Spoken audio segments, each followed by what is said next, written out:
Hi, friends. So a lot of you have been reaching out to me, asking me my opinion about what's going on and, wanting to know my opinion. So here's my 2 cents.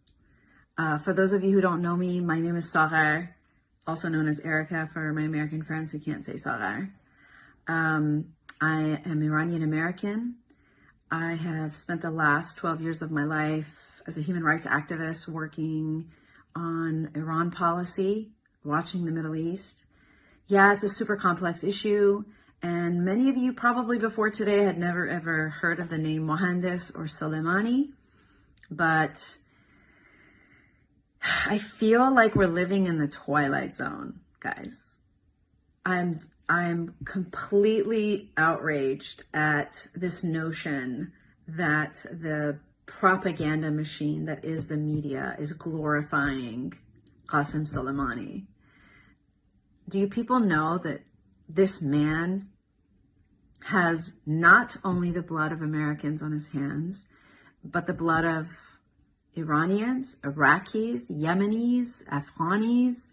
I mean, since when did we start mourning the death of a terrorist? I mean, seriously, I've had friends on the left, both Iranian and American, attack me for echoing the rhetoric of my people.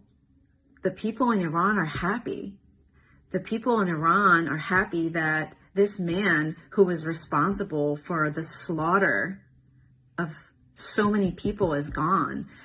Where was your outrage last month when the regime slaughtered 1,600 kids for peaceful protests?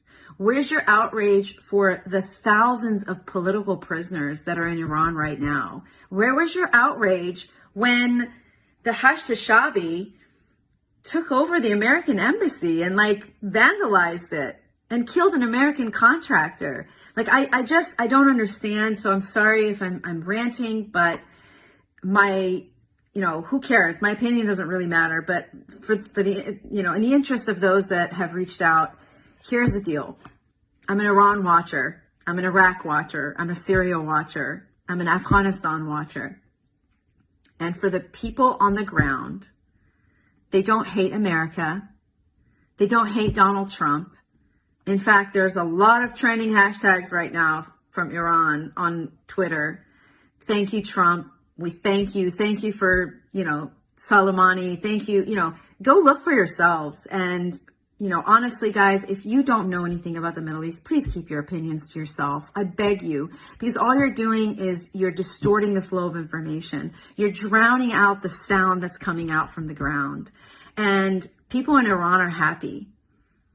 And they're giving out, in the Middle East, it's cultural practice to, when something wonderful happens, when there's a marriage or when there's a celebration, you give out cookies, you make cakes, and you should see the videos that are coming out. People are baking cakes.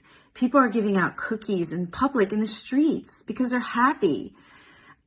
I don't know. Do we live in a closed society that we don't know that most people in the Middle East are not free?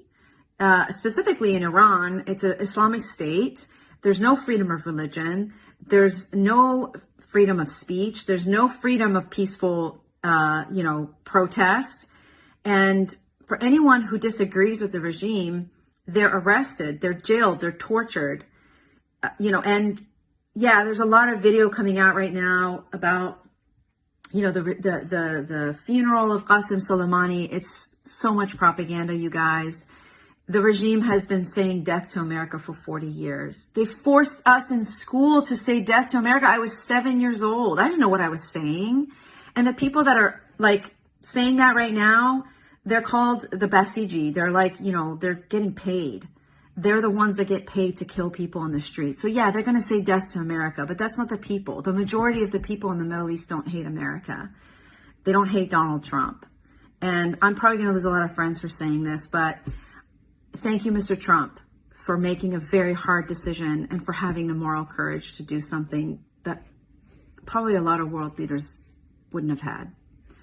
Anyway, that's my 2 cents. I love you guys. If you want to have a conversation, Let's engage. Let's not attack. It's not healthy. And hashtag everybody calm down. There's no World War III coming, okay?